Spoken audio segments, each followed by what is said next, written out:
जोर से बोलिए। तो आप लोगों का ज्ञानदेव क्लासेस में स्वागत है। आज हम लोग जो टॉपिक डील करने वाले हैं वो है ह्यूमन डाइजेस्टिव सिस्टम, मानव पाचन तंत्र। और ये हम लोग के जीवन का अहम सिस्टम है जो कि जिसके वजह से हम लोग जिंदा रहते हैं, हम लोग का बॉडी फंक्शन करता है, हम लोग जो भी वर्क कर पाते हैं करते हैं वो सिर्फ इसी डाइजेस्टिव सिस्टम के वजह से ही। क्योंकि डाइजेस्टिव सिस्टम क्या है कि हम जो भी खाते हैं, जैसे मान लीजिए कि आप खाना खाए, खाना क्या खाए, रोटी खाए, चावल खाए, जो भी खाए, तो डाइजेस्टिव सिस्टम उसको क्या करता है कि हम लोग का जो डाइजेस्टिव सिस्टम है, ह्यूमन डाइजेस्टिव सिस्टम, वो हम लोग रोटी खाते हैं तो रोटी थोड़े हम लोग के शरीर में लग जाता है, लगता है क्या, स्मॉल न्यूट्रिएंट्स। उसको डाइजेस्टिव सिस्टम क्या करता है, उसको तोड़ता है, तोड़ के यानी कि उसको ब्रेक डाउन करके उसको पचा के या केमिकल रिएक्शन से कुछ फिजिकल एक्टिविटी से उसको छोटा छोटा मॉलिक्यूल में तोड़ के हम लोग का बॉडी जो उसको एब्जॉर्ब कर सकता है वैसा मॉलिक्यूल बनाता है, स्मॉल न्यूट्रिएंट्स बनाता है। तो वही स्मॉल न्यूट्रिएंट्स हम लोग का बॉडी एब्जॉर्ब करता है और हम लोग को एनर्जी प्रदान करता है। इसका विशेष विस्तार में अभी हम लोग इसके बारे में पढ़ेंगे ह्यूमन डाइजेस्टिव सिस्टम में। तो पाचन तंत्र क्या है, पहले हम ये समझते हैं। पाचन तंत्र है हम लोग जो भी भोजन करते हैं उसको पचा करके यानी कि उसको ब्रेक डाउन करके ऐसा बनाना पाचन तंत्र का काम है कि ऐसा जो भी हम इनटेक भोजन लिए, चावल लिए, दाल लिए, कुछ भी खाए, उसको ऐसा बनाना कि उसको हम लोग का बॉडी एब्जॉर्ब कर सके। तो यही है ह्यूमन डाइजेस्टिव सिस्टम या पाचन तंत्र। किसी का भी है तो ह्यूमन में क्या है, ह्यूमन जो भी खाए, जो भी हम लोग नॉर्मली जो भी खाते हैं उसको, ह्यूमन जो भी खाए उसको क्या करेंगे हम लोग कि जो भी खाते हैं उसको ऐसा बनाए ब्रेक डाउन करके ताकि वो हम लोग का बॉडी एब्जॉर्ब कर सके और हम लोग को एनर्जी प्रदान कर सके, वर्क फंक्शन में मदद हो। तो चलिए चलते हैं। तो डाइजेशन स्टार्ट कहाँ से होता है, तो डाइजेशन का 3 पार्ट है। एक में क्या होता है, physical cephalic digestion. Cephalic digestion means होता है कि सेफेल मीन्स होता है हेड, यानी कि हेड से जो स्टार्ट होता है डाइजेशन। तो हेड से हम लोग जो भी मुंह में खाए, मान लीजिए रोटी खाए, तो रोटी खाए तो कहाँ दिए, मुंह में खाए, तो मुंह में खाए तो वो कहाँ गया, हेड का पार्ट है माउथ, तो हेड का पार्ट है माउथ, तो क्या हो जाएगा वो सेफेलिक, यानी कि सेफेल मीन्स हेड होता है। ये आप लोग समझ जाइए। सेफेल अगर आप कहीं और भी पढ़े होंगे तो होता है कि यानी कि जैसे कि सेफेलो या सेफेल मीन्स ब्रेन होता है या हेड होता है, ठीक। तो सेफेलिक डाइजेशन में हम लोग क्या देखते हैं कि डाइजेशन जो स्टार्ट होता है वो कहाँ से होता है, हेड से। हेड मीन्स यहाँ माउथ होता है, ठीक। चलिए माउथ से तो हम लोग पहले इंटेक किए, मान लीजिए कि कोई रोटी का टुकड़ा तोड़े तो उसको क्या करेंगे, मुंह में लेंगे यानी कि खाने के बाद जब मुंह के अंदर जाएगा तो वहाँ क्या होता है, सेफेलिक डाइजेशन में वहाँ हम लोग का माउथ क्या करता है, जैसे कि कोई अच्छा खाना देख ले, मान लीजिए कि आज मेरे रूम में या मेरे घर में पनीर बना या नॉन वेज बना, तो उसको देख के अपने आप पानी आता है। तो सेफेलिक डाइजेशन में क्या होता है कि वो ऑटोमेटिक रिलीज होता है अच्छा खाना देखने के, या खाना जब भी जाता है तो हम लोग का जो माउथ है, ये जो सिलेवरी ग्लैंड है, ये क्या करता है, लार उत्पन्न करता है, ठीक। जब हम लोग भोजन लेते हैं उसको चबाना शुरू करते हैं, चबाते किसे, तो यहाँ हम लोग के पास क्या होता है, दांत होता है जिसके बीच में हम लोग उसको चबाना शुरू करते हैं और चबा के हम उसको इस लायक बना देते हैं, लेते हैं सॉलिड फॉर्म में, लेकिन वहाँ क्या हो जाता है, पाउडर फॉर्म में या गीला फॉर्म में बन जाता है, लिक्विड फॉर्म में, ताकि वो आसानी से पेट के अंदर जा सके, ठीक। तो यहाँ का क्या काम है, सेफेलिक डाइजेशन में हम लोग जो भी फूड लिए, जो भी खाए, उसको हम लोग चबा करके छोटा छोटा टुकड़ा में तोड़ देते हैं। और ये जो है सिलेवरी ग्लैंड क्या करता है, लार उत्पन्न करता है। लार उत्पन्न करने से जो होता है कि हम लोग जो भी फूड खाए, कुछ कहीं सूखा भी फूड खा लेते हैं, मान लीजिए कि रोटी के साथ सब्जी खाए, अगर रोटी भी सूखा है और सब्जी भी सूखा है तो वो गीला कैसे होगा, वो पेट के अंदर जाएगा कैसे, ऐसे सूखा लेंगे तो दिक्कत होगा। उस टाइम क्या होता है कि हम लोग का सिलेवरी ग्लैंड क्या करता है, सलाइवा रिलीज करता है। सलाइवा मीन्स लार होता है, तो लार रिलीज करता है।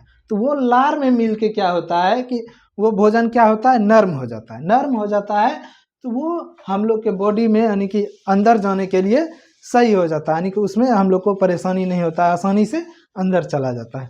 तो ब्रेन का ये ही काम है। और यहाँ एक दो एंजाइम निकलता है टाइलिन विलिन, तो उसका हम लोग विशेष अगले क्लास में चर्चा करेंगे। अभी बेसिक क्लास है तो इसमें बेसिक ही जानते हैं, ठीक।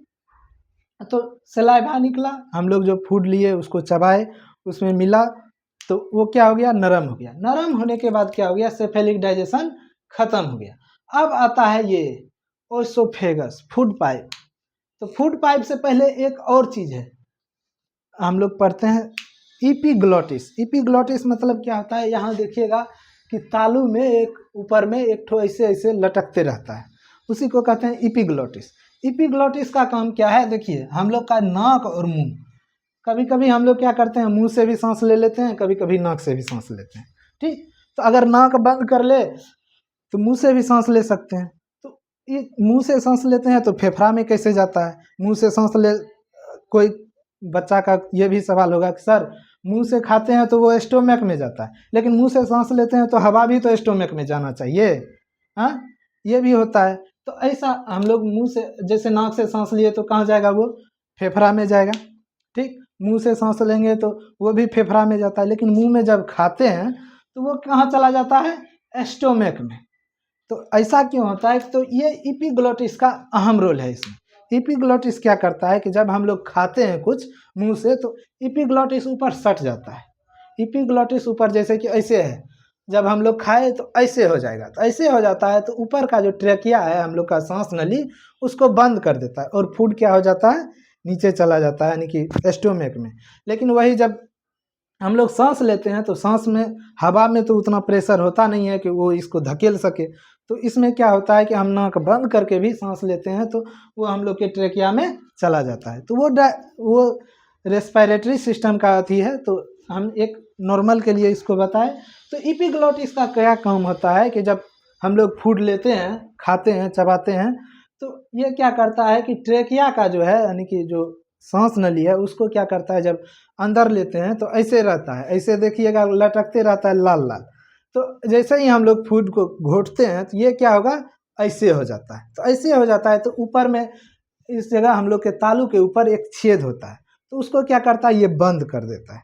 बंद कर देता है तो फूड ऊपर नहीं जाके चला जाता है कहाँ, स्टोमक में, ठीक। तो जब स्टोमक में चला गया तो कभी कभी हम लोग देखते हैं कि सड़क जाता है, लोग खाते खाते हंस दिया, कोई हंसा दिया, या पानी पी रहा है हंस दिया, सड़क गया। सड़क गया क्या हुई, या कि सड़कता कैसे है, तो ये जो इपीग्लॉटिस है इतना जल्दी ना लोग सड़कता है, जहाँ हम लोग सड़कते हैं कि इपीग्लॉटिस मुड़ ही नहीं पाता है। मुड़ नहीं पाता है तो क्या होता है कि भोजन चला जाता है हम लोग के ट्रेकिया में। ट्रेकिया में कहाँ चला जाता है, मतलब कि सांस नली, जिसके कारण देखिएगा कि कभी कभी नाक से चावल निकल जाएगा, क्या नाक से पानी निकल जाएगा, होता ही है। तो नाक से पानी निकल जाता है तो वो क्या होता है, जब हम लोग सरकते हैं तो इपीग्लॉटिस बंद नहीं हो पाता है, तो ये जो है फूड या वाटर जो भी है वो चला जाता है ट्रेकिया में, तो नाक से द्वारा बाहर आता है, या दो चार बार सरकने के बाद खुद वो फिर से इपीग्लॉटिस से नीचे उतर के ओसोफेगस में चला जाता है, या पानी पीने के बाद। तो ये है इपीग्लॉटिस का काम, ठीक। ये हम लोग के ह्यूमन बॉडी में अहम रोल निभाता है डाइजेस्टिव सिस्टम और रेस्पिरेटरी सिस्टम के माध्यम में। तो चलिए इपीग्लॉटिस का काम हम समझ गए। तो पहले क्या समझे कि हम लोग भोजन जो लिए उसको चबाए, ठीक।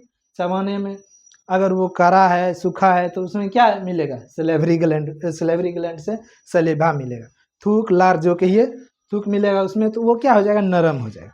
नरम होने के बाद हम लोग क्या करेंगे, उसको गीलते हैं, क्या घोटते हैं, पेट के अंदर लेते हैं। पेट के अंदर जब लेते हैं तो इस पाइप में एक फूड पाइप है। फूड पाइप यानी कि ग्रास नलिका को क्या कहते हैं हम लोग, ओइसोफेगस। ओइसोफेगस कहते हैं। इसमें क्या है कि ऐसा ऐसा संरचना है, ऐसा ऐसा। तो इसमें है क्या कि ऊपर से जो भी आएगा वो नीचे जाएगा, नीचे से ऊपर नहीं जाएगा। ऊपर से जो भी हम लोग खाएंगे तो पहले ऊपर छोटा रहेगा, फिर ऐसे ऐसे ऐसे दबते दबते नीचे चला जाता है और हम लोग के स्टोमक में जाके जमा हो जाता है।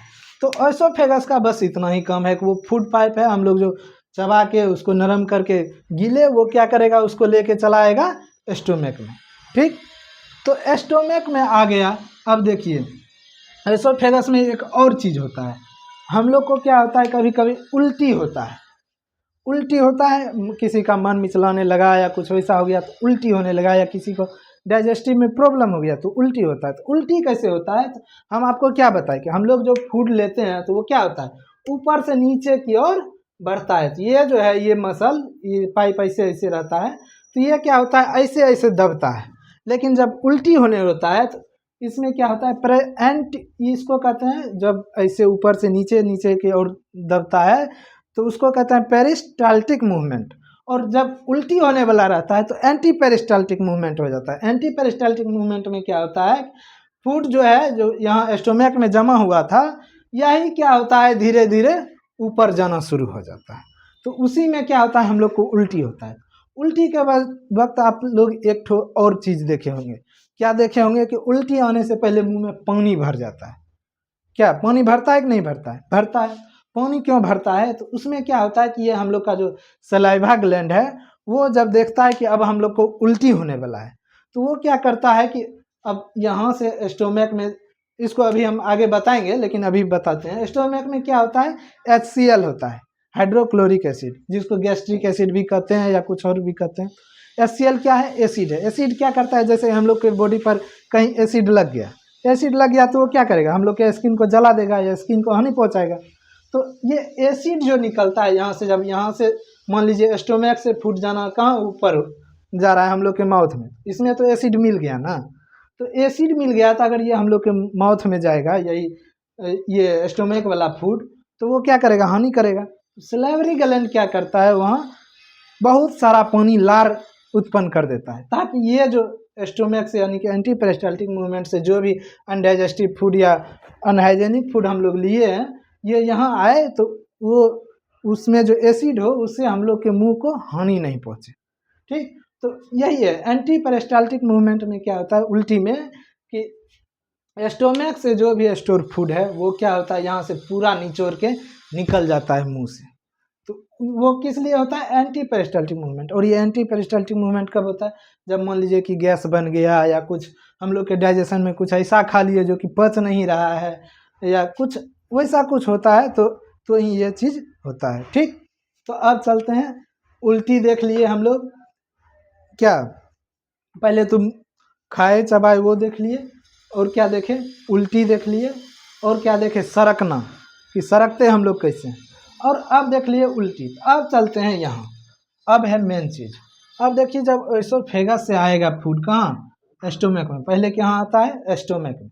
जो भी हम लोग खाते हैं आके स्टोर होता है, कुछ भी खाएं, कहीं कुछ भी खाएं, दाल रोटी चावल फल जो भी खाएं, सब आके कहाँ स्टोर होगा, स्टोमक में। स्टोमक में आके फूड को हम लोग कहते हैं कि डाइजेस्टिव, ऐसा जानते हैं कि खाते हैं तो कम से कम 4 से 5 घंटा लगता है उसको डाइजेस्ट होने में, पचने में।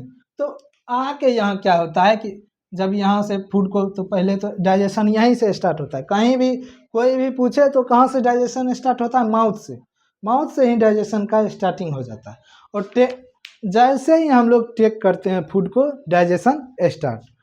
वैसे तो रोटी जब तोड़ते हैं हाथ से तो वहीं से, लेकिन उसको नहीं मान के जैसे ही हम लोग मुंह में लिए वहाँ से डाइजेशन स्टार्ट है। तो अगर कोई आपसे पूछ ले कि डाइजेशन का इनिशियल कहाँ से स्टार्ट होता है, तो कहाँ से होता है, माउथ से होता है। ठीक, तो माउथ से जब स्टार्ट होके जो भी खाते हैं वो कहाँ आके स्टोर होता है, स्टोमक में। स्टोमक में आके, स्टोमक एक बड़ा सा थैला है जिसमें हम लोग जो भी खाते हैं आके यहाँ स्टोर हो जाता है। स्टोर होता है तो स्टोमक में क्या रिलीज होता है, रिलीज होता है HCl, जिसको हम लोग गैस्ट्रिक एसिड भी कहते हैं या हाइड्रोक्लोरिक एसिड। गैस्ट्रिक एसिड हम लोग बायोलॉजिकल में कहते हैं, जो कि जिसका मेन अथी है HCl, hydrochloric acid. Hydrochloric acid क्या करता है, यहाँ आके हम लोग का फूड 2 से 3 घंटा रुकता है। ठीक, 2 से 3 घंटा रुकेगा। और HCl उसको क्या करता है, मान लीजिए किसी चीज़ में एसिड डाल दिए तो वो क्या करेगा, उसको सड़ाएगा या जलाएगा। तो गैस्ट्रिक एसिड वही करता है। गैस्ट्रिक एसिड जब हम लोग का भोजन स्टोमक में जाके जमा होता है, यहाँ इसको क्या कहता है, अग्नाशय भी कहता है ना, अग्नाशय। तो वही, तो यहाँ जाके जब जमा होता है तो वहाँ गैस्ट्रिक एसिड मिलता है उसमें, और उसको क्या करता है 3 घंटा या 2 घंटा के लिए रखता है। तो उसको क्या करता है, उसको पूरा सड़ा देता है। सड़ जाता है। तो सड़ने के बाद क्या होता है कि यहाँ से सड़ा, और अगर नहीं सड़ने वाला है, जैसे कि हम लोग कितना कुछ खाते हैं, जैसे मान लीजिए क्या कि कोई खा लिया तेलिए यानी कि बटर चिकन खा लिया या कुछ ऐसा ही, या पनीर बटर खा लिया, तो उसमें क्या है, फैट ज़्यादा है। तो फैट ज़्यादा के लिए हम लोग वहाँ से क्या होता है, बाइल डक्ट, यहाँ देखिए गॉल ब्लेडर है, लीवर में एक गॉल ब्लेडर होता है, गॉल ब्लेडर, गॉल ब्लेडर होता है, वो क्या करता है, बाइल डक्ट यूज करता है, पित्त, जिसको पित्ताशय कहते हैं, पित्त निकलता है, वो क्या करता है, यहाँ जाके स्टोमक से में रिलीज होता है, वो क्या करता है, फैट को तोड़ता है, ठीक। और पेनक्रियाज, और यहाँ पेनक्रियाज जो है ये क्या करता है, ये पेनक्रिएटिक जूस रिलीज करता है, जो कि डाइजेशन, ये सब जैसे गॉल ब्लेडर हो गया, पेनक्रियाज हो गया, ये सब इंजाइम रिलीज करता है। तो गॉल ब्लेडर जो इंजाइम रिलीज करता है उसको कहते हैं बाइल, और पेनक्रियाज जो रिलीज करता है इंजाइम उसको कहते हैं पेनक्रिएटिक जूस या इंसुलिन, ठीक। तो अब देखिए इंजाइम का क्या काम है। चलिए ऊपर का भाग लगभग खत्म है हम लोग का, तो ऊपर मिटाते हैं। तो इंजाइम का क्या काम है,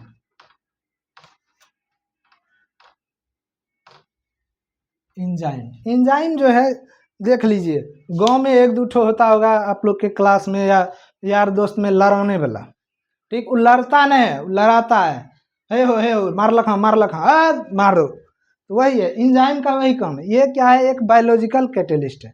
बायोलॉजिकल कैटेलिस्ट क्या काम करता है कि अपने लड़ाई में भाग नहीं लेगा, अपने डाइजेशन में भाग नहीं लेगा, लेकिन उस डाइजेशन को जो क्या करता है, स्पीड अप कर देता है। जैसे कि मान लीजिए कि आप लोग खा लिए क्या, बहुत सारा मछली खा लिए या बहुत सारा चावल खा लिए, तो जल्दी पचेगा नहीं। तो जब नहीं पचेगा तो ये क्या करेगा, वहाँ से ये जो है पेनक्रियाज, गॉल ब्लेडर, ये सब इंजाइम रिलीज करेगा। इंजाइम रिलीज करेगा तो क्या होगा, ये जल्दी जल्दी उसको स्टोमक पचाना शुरू करेगा, ठीक, तोड़ना शुरू करेगा। तो इंजाइम का यही काम है। तो इंजाइम क्या है, एक बायोलॉजिकल कैटेलिस्ट। बायोलॉजिकल कैटेलिस्ट में क्या होता है कि बायोलॉजिकल मीन्स क्या कि जो कि लाइफ में यानी कि क्या कहते हैं, लिविंग बींग्स में, सॉरी लिविंग बींग्स में यानी कि जीवित जीवों में जो कि रिएक्शन होता है उसको, या जीवित जीवों में जो रिएक्शन होता है उसको बायोलॉजिकल रिएक्शन कहते हैं। और जीवित जीवों के रिएक्शन को जो बढ़ाता है, जैसे कि मान लीजिए कि ये इंजाइम क्या करता है, जैसे कि पेनक्रियाज इंसुलिन रिलीज करता है, जो ज़्यादा अति खा लिया, जैसे कि इंसुलिन गांव में देखते होंगे क्या कि कितनों को यानी कि चाचा में पड़ोस में क्या हो जाता है, मधुमेह हो जाता है, शुगर हो जाता है, तो उसका क्या होता है, पेनक्रियाज खत्म हो जाता है, पेनक्रियाज खराब हो जाता है। पेनक्रियाज खराब हो जाता है तो इंसुलिन बनना बंद, इंसुलिन बनना बंद मतलब कि आप शुगर को कार्बोहाइड्रेट को पचा ही नहीं पाएंगे। 1 चम्मच शुगर खा लिया फर रहे हैं, हाँ, तो ये चीज़ होता है। तो ये पेनक्रियाज क्या करेगा कि जब अगर मान लीजिए कि किसी दिन आप गए, हम लोग क्या करते हैं कि इस एज में जाते हैं कहीं बाजार गए तो 1 किलो जिलेबी ले लिए या रसगुल्ला ले लिए, पकड़ के पहट के खा लिए, खा तो लेते हैं, अभी हम लोग का पेनक्रियाज सही है तो वो पचा लेता है। वही अगर शुगर वाला को 2 ठो जिलेबी खिला दीजिए, कहेगा नहीं बाबू हम यहाँ खाए छिए से, ठीक। तो वही होता है। तो पेनक्रियाज का क्या काम है, इंसुलिन रिलीज करना। तो ये इंसुलिन क्या करता है, कार्बोहाइड्रेट को जल्दी पचने में मदद करता है, ठीक। तो इंजाइम हम लोग बात कर रहे थे, इंजाइम क्या है, एक बायोलॉजिकल कैटेलिस्ट है। ये क्या करता है, ह्यूमन डाइजेशन में जो भी प्रोसेस स्लो हो जाता है उसको स्पीड अप कर देता है। ये जैसे ही मिलेगा इस स्टोमक में, अगर मान लीजिए कि आप ज़्यादा कार्बोहाइड्रेट खा लिए या ज़्यादा शुगर ले लिए या ज़्यादा जिलेबी खा लिए, तब क्या काम करेगा, आपका पेनक्रियाज ही काम करेगा। पेनक्रियाज क्या करेगा, अपना इंसुलिन पेनक्रिएटिक डक्ट आपके जूस आपके स्टोमक में डालेगा, जिससे कि वो जो जिलेबी खाए आप या जो रसगुल्ला खाए उसको जल्दी जल्दी पचाएगा, ठीक। तो ये हो गया इंजाइम। तो पेनक्रियाज हम लोग स्टोमक कर लिए, पेनक्रियाज कर लिए, गॉल ब्लेडर कर लिए। लीवर में गॉल ब्लेडर होता है, जिसका देखिए जिसका लीवर खराब होता है तो लीवर में कुछ दिक्कत नहीं है, गॉल ब्लेडर में दिक्कत है। अगर लीवर आप यहाँ से काट भी दीजिएगा ना, उससे कोई दिक्कत नहीं है, वो फिर से रीजनरेट कर लेगा। लेकिन अगर गॉल ब्लेडर खराब हो गया तब दिक्कत है बाबू, तब आपका नहीं पचेगा फैट नहीं कुछ, अगर खा लिए किसी दिन पूरी या जाके छोला भटूरा, अगले दिन एकदम वैसे ही निकलेगा। हाँ, छोला भटूरा वैसे ही खाली तेल जैसा, पानी जैसा, पचेगा ही नहीं। तो गॉल ब्लेडर, जिसका गाँव में कहता है कि लीवर खराब चेक करो, लीवर खराब का मतलब क्या है, उसका गॉल ब्लेडर खराब हो जाता है। गॉल ब्लेडर खराब होने से उसका वो जो भी खाएगा मसालेदार या तेलदार खाएगा उसको पचेगा ही नहीं, जाके जो भी खाएगा सब निकल जाएगा। वही देखिएगा एकदम लुक्खा जैसा काम करता है वो, देखने में ही वैसा लगेगा कि लगता है खाता है, इतने शरीर में लगवे नहीं करता है। ठीक, तो वो क्या है, लीवर की वजह से होता है। ठीक, तो लीवर में क्या है, गॉल ब्लेडर है। गॉल ब्लेडर क्या यूज करता है, बाइल डक्ट। बाइल डक्ट क्या करता है, फैट, हम लोग जो भी फैट खाते हैं, जैसे छोला भटूरा खा लिए, छोला भटूरा में क्या है, अभी सबसे ज़्यादा तेल होता है। ऐसे हाथ कीजिएगा तो पूरा हाथ आपका तेले से सन जाएगा। तो समझिए उतना तेल, 2 छोला भटूरा में तो कम से कम 25-30 ग्राम तो तेल खा ही लेते होंगे। या खाते हैं, मान लीजिए कि अगर खाने वाला लड़का है तो 2 3 4 खा लेता है, या बाहर के फूड में, फास्ट फूड में तो खाली तेल ही रहता है, उसमें भी अनहाइजेनिक तेल रहता है। फिर भी लड़का लोग या हम लोग क्या करते हैं, स्वाद के लिए खा लेते हैं। तो खा लेते हैं, वो हम लोग को पच जाता है किसके वजह से, लीवर में जो बाइल डक्ट है, गॉल ब्लेडर है, इसके वजह से। ठीक, तो यहाँ तक हम लोग चले आए, लीवर, स्टोमक और पेनक्रियाज खत्म है। तो अब चलते हैं इसको आगे लेके। तो स्टोमक में जब क्या होता है कि 2 घंटा या 3 घंटा फूड जब सड़ता है, तो सड़ने के बाद ये क्या करता है, चला जाता है कहाँ, धीरे धीरे स्मॉल इंटेस्टाइन में। स्मॉल इंटेस्टाइन में क्या होता है, देखिए स्मॉल इंटेस्टाइन क्या है, ये लगभग 20-25 मीटर का, फीट नहीं कह रहे हैं, 20-25 मीटर कह रहे हैं, बहुत बड़ा पाइप होता है। ठीक, बहुत बड़ा पाइप होता है, देखिए कितना बड़ा है, इसी में एकदम मुरा उरा रहता है, बहुत बड़ा पाइप होता है। तो इसमें क्या होता है कि यहाँ तो पच गया ही, पचने के बाद ये चला जाएगा यहाँ स्मॉल इंटेस्टाइन में, पूरा जाके पतला सा पाइप होता है, उसमें जाके भोजन भर गया तो जब पचेगा तो यहाँ तक ये इसका जो भी क्रिया था, जैसे देखिए यहाँ पेनक्रियाज क्या किया, कार्बोहाइड्रेट को तोड़ दिया, क्या ये क्या किया, गॉल ब्लेडर, बाइल डक्ट किसको तोड़ दिया, फैट को तोड़ दिया। कार्बोहाइड्रेट फैट हम लोग का मेन सोर्स यही ना है। ठीक, तो ये दोनों टूट गया तो लगभग प्रोटीन तो हम लोग के लिए सही है, क्या फैट में दिक्कत है, कार्बोहाइड्रेट में दिक्कत है, प्रोटीन सही है। तो 2 चीज़ जब टूट गया तो वो क्या हो गया कि भोजन, वो जब कार्बोहाइड्रेट और फैट टूट गया स्मॉल मॉलिक्यूल में, तो तब क्या होगा कि वो जो ब्रेक डाउन है, टूटा हुआ भोजन है, यहाँ जो टूटा हुआ भोजन है वो हम लोग का शरीर एब्जॉर्व करने के लिए सक्षम है, उसको हम लोग का शरीर एब्जॉर्व कर सकता है। तो एब्जॉर्व कैसे करेगा, जब यहाँ से आएगा 3 घंटा के बाद कहाँ, स्मॉल इंटेस्टाइन में। स्मॉल इंटेस्टाइन में आएगा तो इसमें क्या होता है कि चलिए अब इसको हम मिटाते हैं, बाद में इसका इतना गो का फिगर बता देंगे आपको।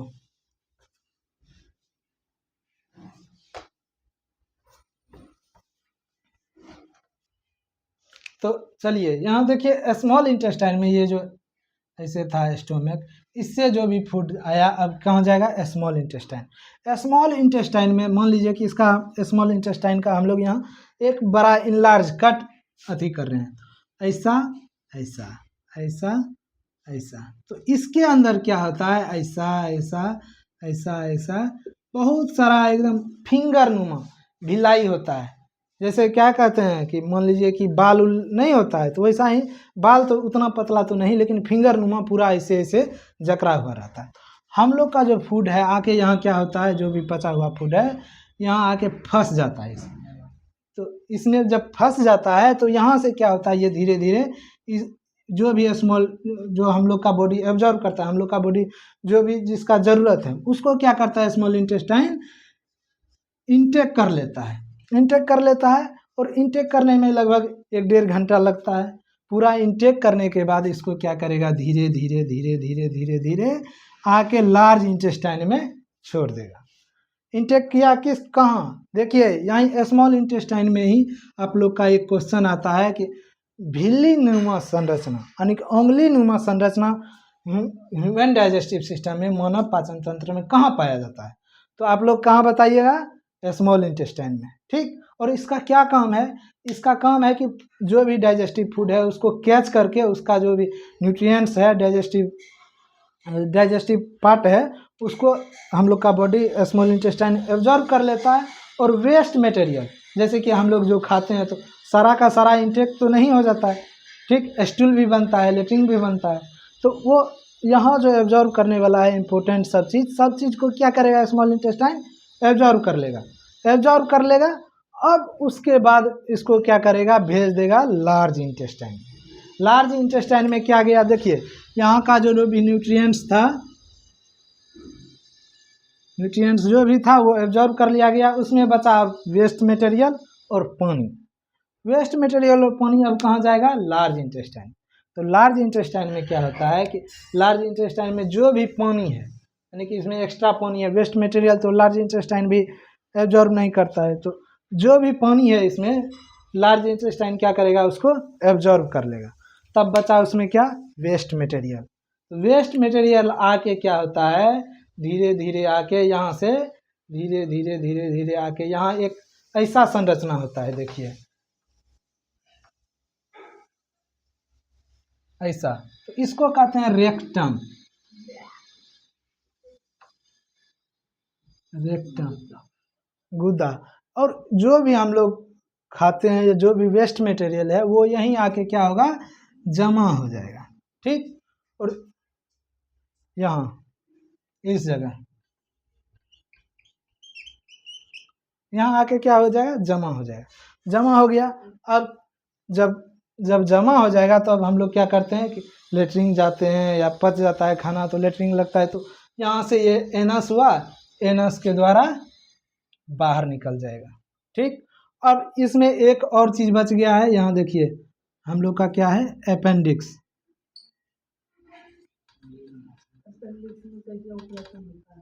अपेंडिक्स में ऑपरेशन, देखिए ये चीज़ है क्या कि हम लोग का जब पूर्वज जो था, पहले तो वो लोग पका उका के खाता नहीं था, कि जैसे मिला कच्चा मांस खा लिया या घास फूस जो मिला खा लिया।